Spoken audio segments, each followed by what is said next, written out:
Hi there, this is the great Johanna speaking for yet another live stream. Usually I will make it interactive. And today we're going to keep talking about the big issue, the geopolitical upset. Why on earth Trump is making peace deals with Russia, whereas Europeans don't seem to know what the hell they're doing. In Paris today, or what was it, tomorrow, Macron, the president of France, is going to have another roundtable conversation with the other parties that weren't invited the first round. This is really shocking, by the way. This whole notion of a round table being the equal democratic way of doing things is nonsense when a ton of people aren't invited. Europe has 28 nations. A European Union has 28 nations in it, 28 leaders. And when you do these talks about how to deal with Russia, but you only invite 12 out of the 28, right? That's not democratic. See, you're still excluding people. It's still exclusion. So it turns out Europe consists of two different spheres. We have the Western European sphere and the Eastern European sphere, who have totally different and sometimes opposite interests. Because whatever benefits the West, like France or Germany and so on, might not benefit Finland, Sweden, Poland, Romania, Bulgaria, and other countries that are closer to Russia. For example, in case of war, Sweden is not looking forward to war with Russia, obviously. France is a bit more secure, a bit further away, right? So that's the whole deal. That's the whole problem.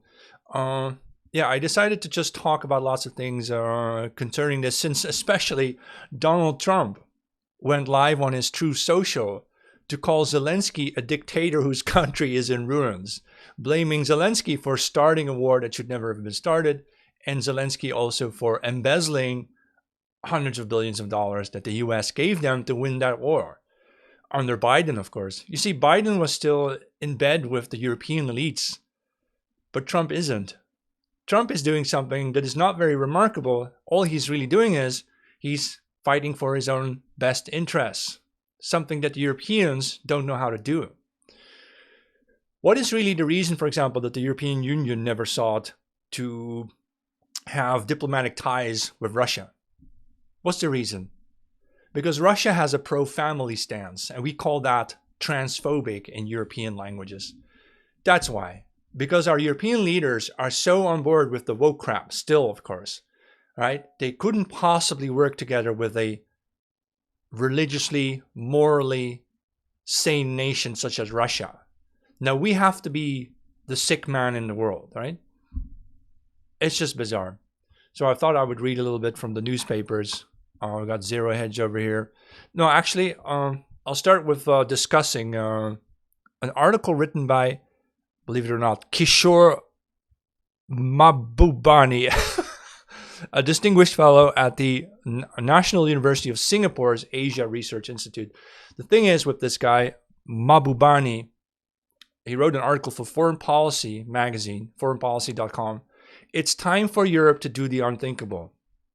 And the interesting thing is, he describes a program that I've always been talking about in my TikTok videos. Basically, I share the same insights, right? So welcome to the live stream, by the way. If you, I see people can log in. If you want to comment, go ahead. I will usually make it somewhat interactive. And if you don't, then I bet the trolls will come in. I've decided that I probably have AI bots coming into the chat sometimes, and they give me a barrage of negative comments, basically telling me that every sentence or every word that I speak is wrong, all right? But they're doing it so quickly that I started to suspect that maybe they're not human actors, maybe they're trolls, right? So, all right, I wanted to go over this article that I think is indeed the future for Europe. I could summarize it up front. European Union should ally diplomatically and economically with Russia before Trump and the USA do it, so that we can have that Halford Mackinder thesis, the Heartland thesis, going for us, connecting German industry and the European market to Russian resources, right? And then having access through trade with the rest of the world to other markets as well, right? And that, however, means that Europe must become independent from the USA. I've always advocated for European independence. It means we need strategic autonomy, and we need to stop doing that roundtable nonsense and simply accept that Germany will rule Europe. right? No longer play, the round table. And then there's more. In that configuration, Europe will then, of course, remain independent also from Russia, so that we can then play all sides. We can play the US against Russia if we wanted to, and so on and so forth, right? This puts us in a position of power as Europeans. But of course, we'll only do this if we have new leadership. So let's briefly mention again the leadership crisis that we've experienced here in Europe since the J.D. Vance speech at the Munich Security Conference. The European leadership are like children who are effectively immature. I had to adjust my microphone for a bit. Don't think it minds that much. Yeah, someone comments here like, you watched the 60-minute report on the Germans raiding the homes for the hate speech. Yeah, I saw it. Yeah, I'll talk about it in a minute too. So the EU never had diplomatic relations with Russia. That's not what I said. You see, you want to misinterpret everything, right? Europe right now is at war with Russia. So we restore the diplomatic ties with Russia, and we start integrating, the Russian resources into the European economy, which is what we had for a long time, but the US wouldn't allow us to go too far with it, right? So that's why we need to have independence from the USA. And then, as a Europe, so I was talking about the European leadership crisis. Why do we have people like Olaf Scholz and Macron, who's married to a dude, and Meloni and so on? Why do we have these people? Because under the dominance of the USA, the Europeans after 1945 were convinced that the Americans would always take care of them like a daddy. Uncle Sam would always be there for us, right? We would always rely on the USA to pay for our defenses and so on, right? Having to do this on our own, right, reveals that European leaders are not prepared to face the world on their own. European leaders were like children who thought mommy and daddy were always going to be there for them. And then one day it turns out that mommy and daddy are just stepmom and stepdad, and they're running off. They don't give a fuck about Europe, right? And so that's what happened. The European leadership has, in a shock move, been awakened to this reality that there is no one out there looking after us. We're going to have to look after ourselves, right? That means we're going to have to become mature again. We have to be grown-ups again. We have to have leaders who are emotionally, physically mature, not these very short 5'1" munchkins, but we want tall, strong men, right? Right? With a dominant attitude, right? Aggressive, selfish. Why? Why selfish? Because, well, the world is a smorgasbord of opportunities, but if you're not seizing them, you're not getting them, right? You cannot approach this as a woman where, imagine Europe were a woman trying to get the Africans to fall in love with us, right? So we don't want that attitude. I've always felt the way that we in the West pride ourselves that we stole the best athletes from Pakistan, like Pakistan has like the world's best cricket player or something, and then we purchase that player, bring him over to the Netherlands, and then we beat Pakistan or something, right? Or we do it with African soccer players. We bring some of the best African soccer players to Germany, and then we say, we Germans beat the Africans because we got their best players. That is a very feminine thing. That's like a woman trying to woo other people's talents to come live with us, right? At some point, people in the whole world have to wake up to this reality. Europe is a very ugly woman, if it even were a woman, right? This is not attractive, and the people living in Europe who are the citizens who are basically forced to go along with this European feminine way, it makes them sick, right? It's abnormal. Europe is not a woman. I think this is the main reason why feminism will never work, because it forces a whole society to start thinking and acting and behaving the way women do to try to attract wealth and attract power to yourself and bind it to yourself, right? With relationships, right? But that's not how it works. In the real world, the men of a society need to have the opportunity to develop their own strengths. And we would rather lose on the battlefield than fake it, right? If that makes sense. Yeah, I speak a lot of sense. Maybe I speak a lot of sense. I'm trying to get my message across. People always, have negative things to say when things aren't going quickly enough. But to have some influence on the world, I suppose you just have to keep speaking as much as you can, and keep pushing, keep fighting, right? Just never give up, never surrender, right? Yeah, am I one of, someone says you're one of the very few right-wing creators in the entire internet right now. Yeah. Yeah, I suppose so. I have found some others. There's some guys in Australia like Blair Cottrell and Joel Davis and another guy, Thomas Sewell, and so on. They're doing some, at least on the content level, they're doing great stuff. And then there's I've met some far right women through TikTok. There used to be a woman from England very active here, Sophia Aragona, but very few people do it with their real face and their real name, right?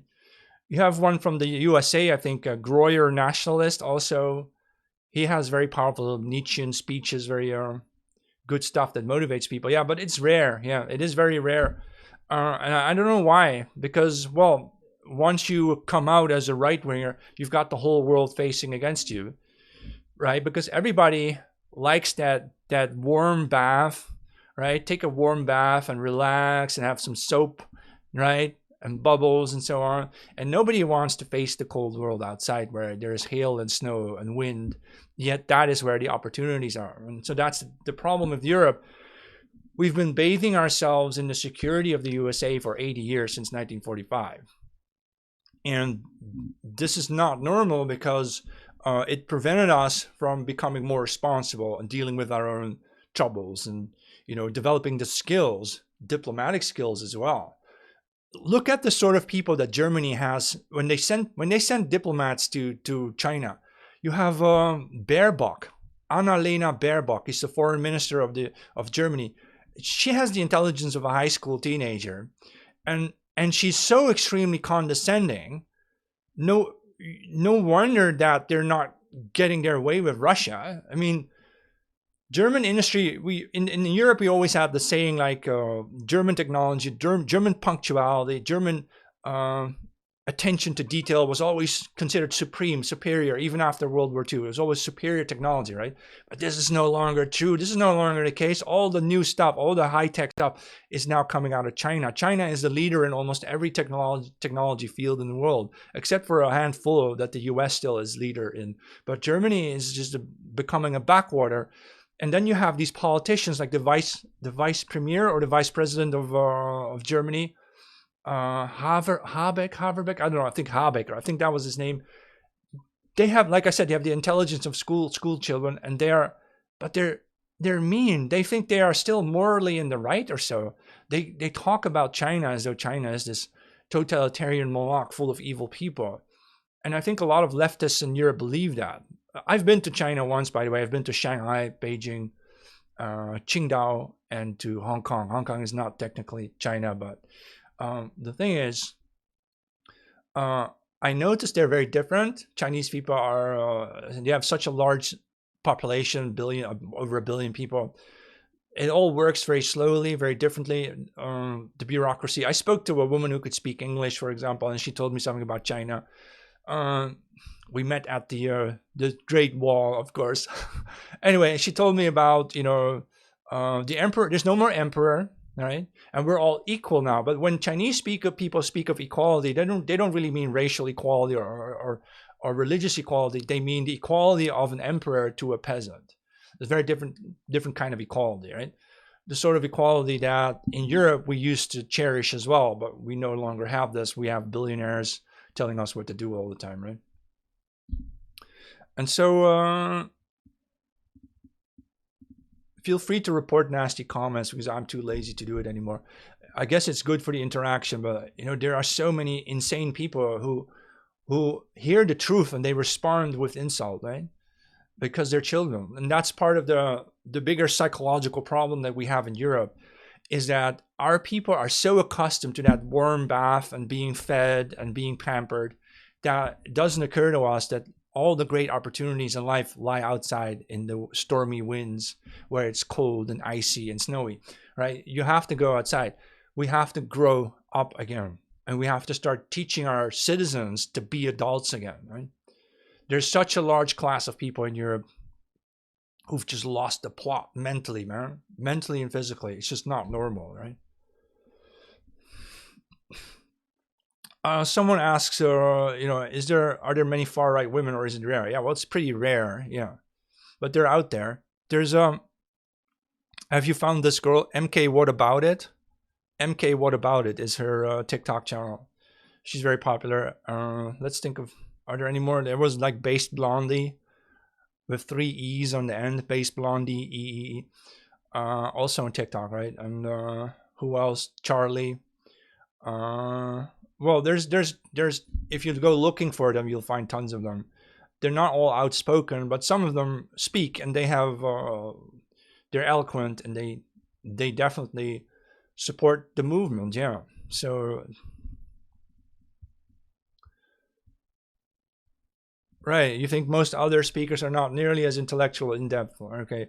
Well, it's easy to cherish my ego, but I've been speaking for 5 years now, for 3 years on TikTok, before that 2 years on YouTube. Yeah, I came out of a world where I was writing blog posts and like essays. I used to write like 5,000 word essays about some political issue or so, and that turned into me doing podcasts and live streams later on. Yeah, I try to truly understand what's going on here, and I think the bigger picture that I've been speaking about the whole live stream now is that Europe has a natural ally. Russian resources are a natural ally. That doesn't mean I approve of the Kremlin or Putin. It means the people of Russia and the people of Europe could just very well work together if we decided to be that independent, right? Then we could do away with the US protection that isn't really working out for us anymore. Then you could start thinking of a Europe that then becomes again the source of all culture in the world, and the source of true technological innovation, and so on and so forth, where we designed the modern world that came out of Britain and Germany during the industrial age, right? We came up with democracy. All the good things people nowadays use and believe in came from Europeans or from European emigres. So why wouldn't it be us again? Why wouldn't basically, say, the forests of Europe provide us the seeds for humanity's future? Of course, I'm super far right, man. Anyway, I thought I would read a little bit from this article on foreign policy. It's time for Europe to do the unthinkable. Brussels has slavishly followed Washington for too long and forgotten how to advance its own geopolitical interests. Bing, bing, bing. This is exactly how it is. Now, the future is not China, because no one cares about Chinese culture. Desperate times call for desperate measures, right? And so let's see if I can pinpoint some talking points over here. Right. Trump is behaving like a rational geopolitical actor in putting what he perceives to be his country's interests first. America first. Europe shouldn't just criticize Trump. Instead, it should emulate him. We should do what he does. Europe should carry out the currently unthinkable option, declare that henceforth it will be a strategically autonomous actor on the world stage that will put its own interests first. Europe first. Trump may finally show some respect for Europe if we do that. Totally agree with that. This is the whole point. Europe has the potential to be everything it wants to be. If we just do away with the woke crap and the transgender nonsense, and instead of calling families transphobic, we should support families and help them grow again, right? We don't all need to drive Porsches, and we don't all need to have golden toilet seats. We can very much be a sort of Europe where we can build with wood. We have a lot of forests lying around, right? We can build with wood. We can house people in healthy environments with low pollution. By the way, I'm not an environmentalist, but I definitely favor a clean environment. right? I would like the Atlantic salmon to swim back up the Rhine River, which is now so polluted that the salmon won't go there anymore. But I think the salmon should return to the Rhine, so that means we'll clean up our rivers. You know, the river Rhine and Danube are two very important rivers in Europe.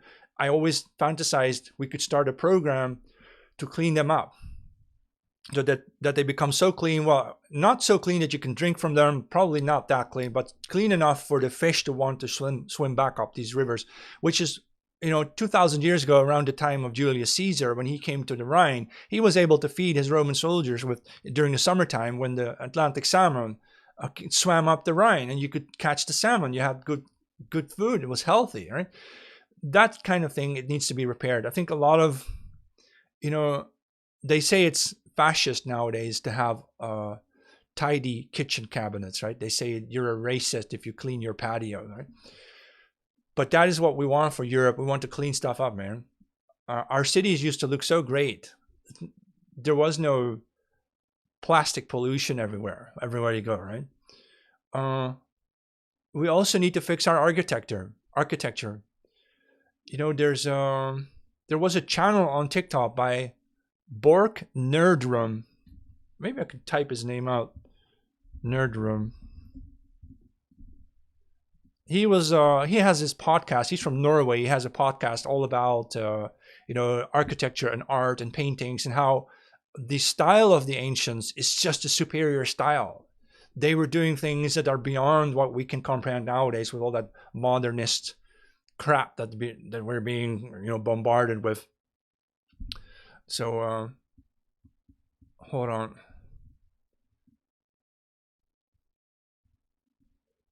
Yeah, most women don't speak. That's true. Yeah, there are plenty of right-wing women, but of course, not everybody wants to have their face and name attached to their opinions on the internet somewhere. So that's always going to be holding people back. I don't have an opinion on Qataris. So yeah, I think a lot of people, they see the modern architecture, square buildings, rectangular towers, and if they see what was there before and how beautiful it was, people feel robbed. Like a young woman wrote me yesterday. She's from England, and she said she felt that her generation feels that her country was robbed from under their feet. Basically, they were robbed. They had a nice country.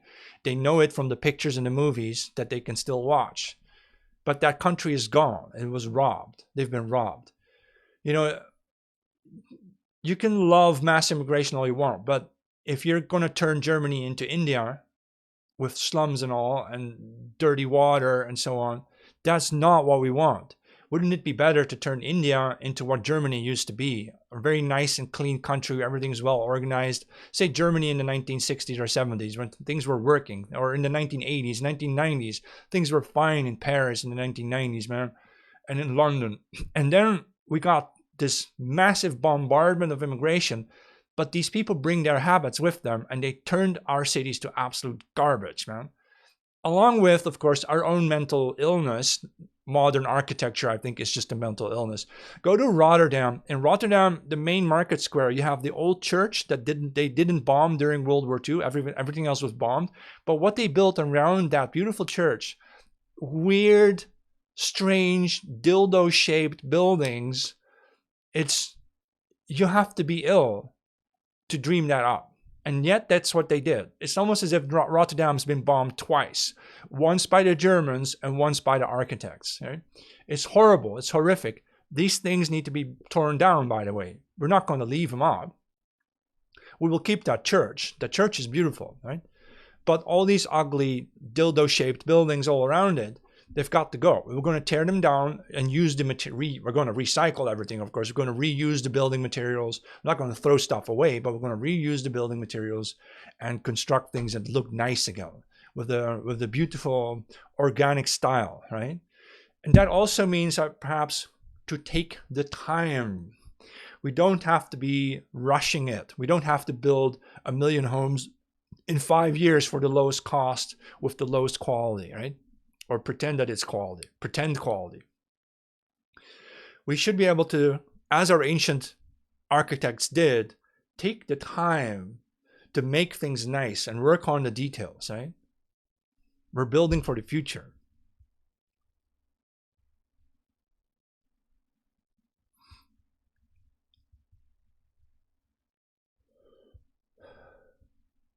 Warsaw got rebuilt beautifully. Yeah, now that you mention it, years ago, almost more than 10 years ago, I was in Warsaw and I saw this new neighborhood that they rebuilt. And they rebuilt it in a traditional style. And it was truly beautiful and clean. Like when you make beautiful things, there will be people motivated to keep it clean as well, right? And I didn't see any non-whites 10 years ago in Warsaw. Although last week I read a news report that for the first time in Polish history, a white girl was gang raped by 5 migrants. So they're starting to get acquainted with diversity too now.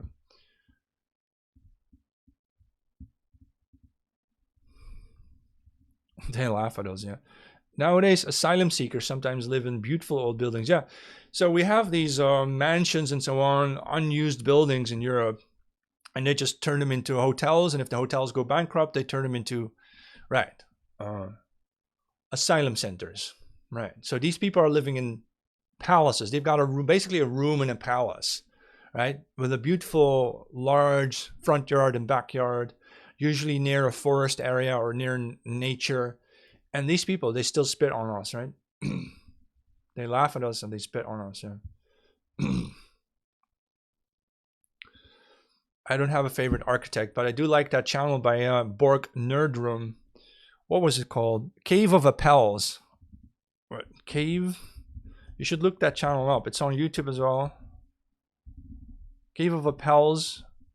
Possibly with 2 P's, maybe with 2 P's. Like so.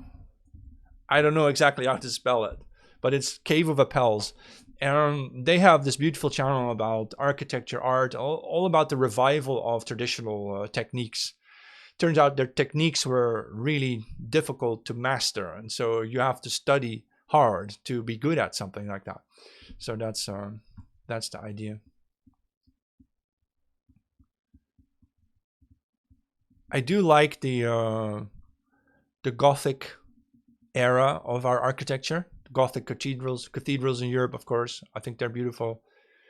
And somewhat the Roman style, though the Roman style is a bit imperialistic or has associations with empire, of course.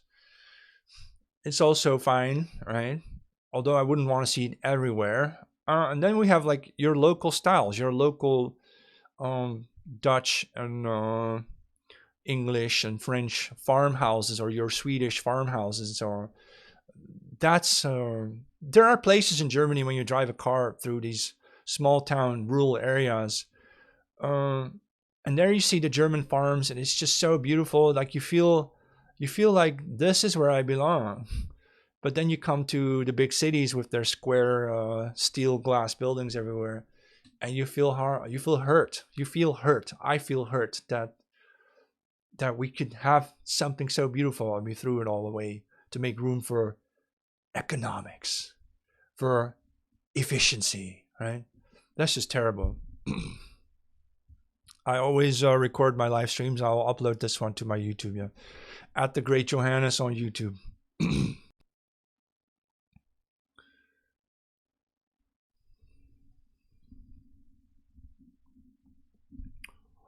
Right.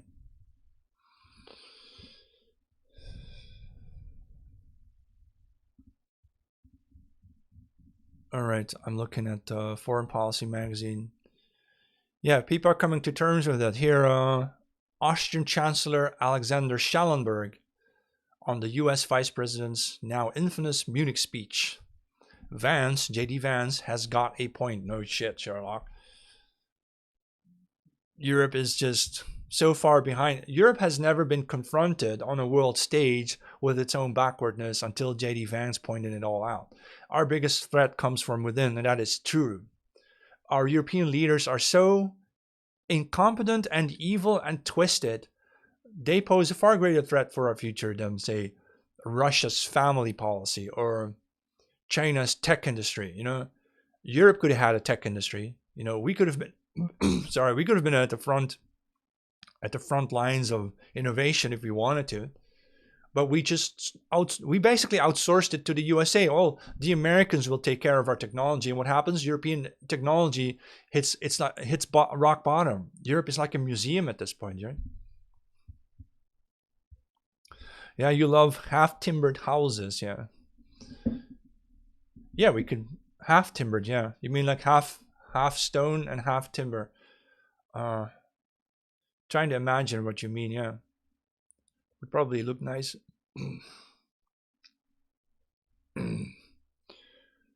Someone sent me $25 on my TikTok during the live stream. I didn't even notice it. Someone sent me a rose, and then someone else sent me $25 worth of something.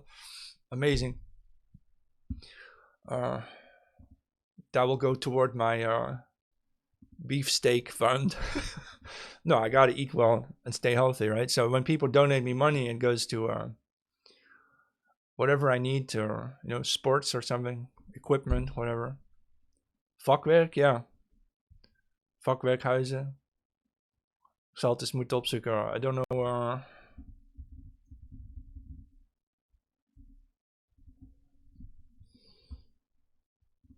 Vakwerkhuizen.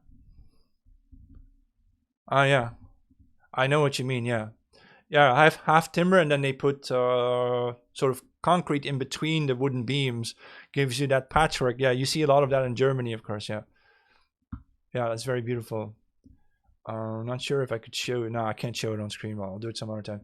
But I suppose you can look up the traditional German homes. They have these wooden beams, also diagonal and then horizontal, right? Vertical, horizontal, vertical.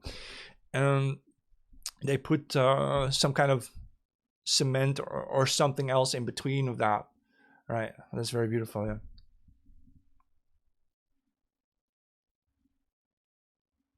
Oh, a car animation gift was on my screen. Okay. I didn't see this. No, I wasn't watching it. Probably I was looking at something else. I should have thanked whoever did that, but I didn't. I didn't see it. All right. Okay, I've been talking for only 30 minutes. I felt like it was much longer, but I'm going to keep going then, I suppose. I try to always fill up an hour, but the first 30 minutes I have something to say. The second 30 minutes it's more interactive, and then I usually run out of things to say. So, but I need a sip of water for a moment.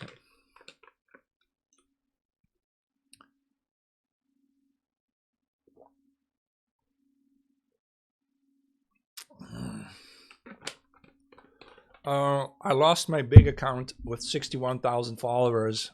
They banned it last week, but I appealed it. I might get it back. I think tomorrow or the day after they will tell me if I'm getting it back or not. It takes 7 days. If I'm getting it back, however, I will keep it up. But that channel was never monetizable. It was registered in the Netherlands, and it's not a country where you can sign up for the creator reward program. So I'm going to switch. I have another account also at johannes.jmk. It's a new account. I'll type it in here.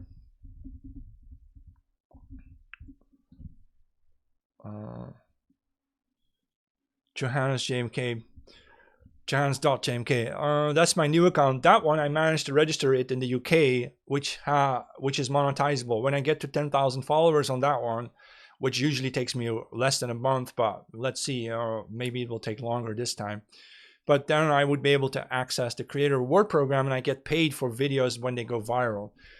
They changed this a year ago. First, you had to have 100,000 followers and be in the UK, US, Australia, or so, or in some other countries, Brazil, Germany. They changed it last year, but I didn't pay attention to it. So last year, I had to start another account. I had an account with 50,000 followers that was banned. Started a new account, but didn't really pick it up yet that they had changed the rules, and now you only need 10,000 followers.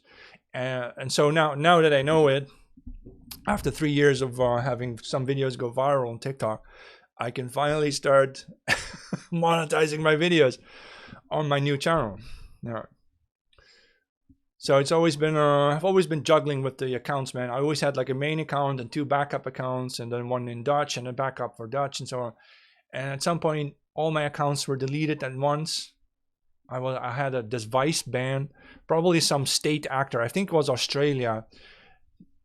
Probably told TikTok to delete me.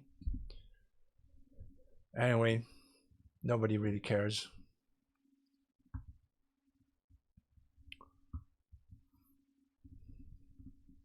It's a strange thing to say, right? Because fascists have never been afraid. We're not the fearful ones. It's you. You are always afraid. That's why the world is going to hell.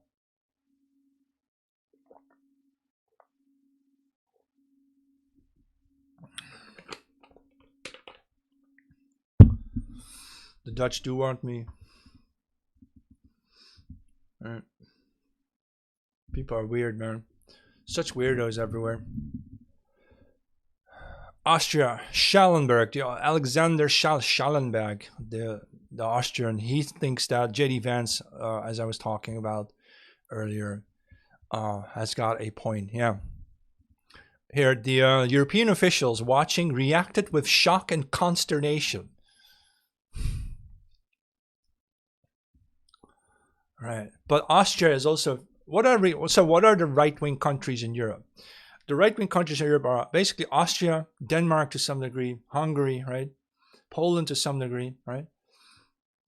You wouldn't expect it, but I guess Italy to some degree, right. So there's plenty of right wing countries, but they seem to be like Central European, right. They don't really have, like, Austria doesn't have access to any seas, so I don't know. Maybe that changes your mentality a little bit, right?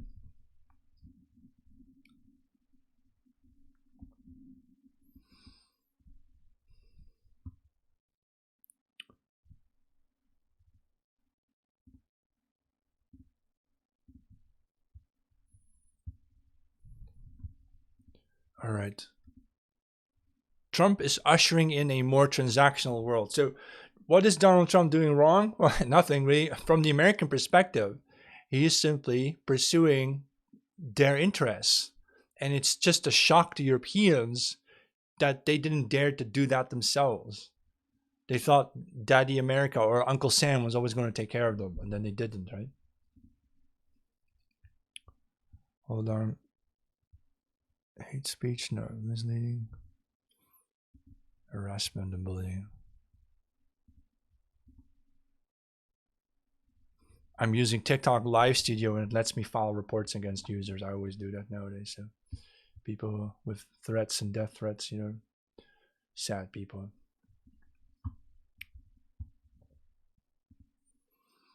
Does the madman theory actually work? I'm reading Foreign Policy magazine's headlines. It's quite funny. Trump likes to think his unpredictability is an asset, right? Looks like it, if the media always start crying whenever he moves, yeah.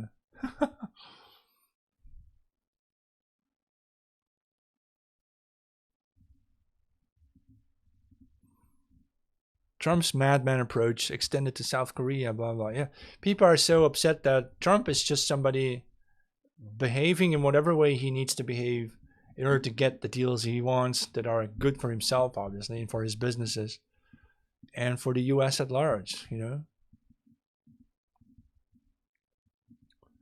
Vance leaves Europe gobsmacked. All right. Doge, the Department of Government Efficiency, is hacking America. About time, right?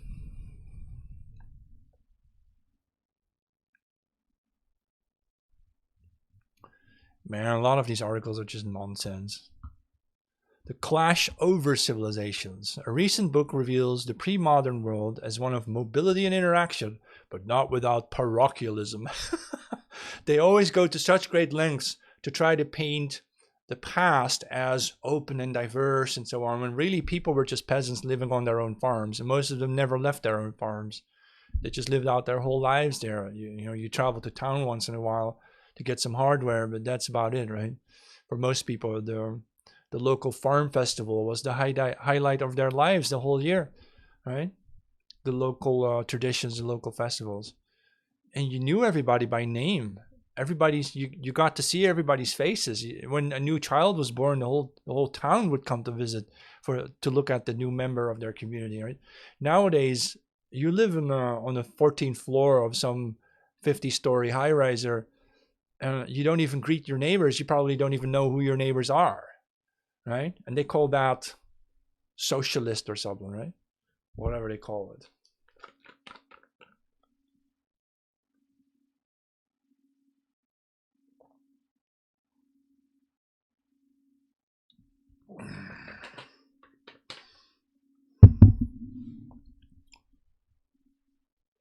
I don't know Andrei Plenković.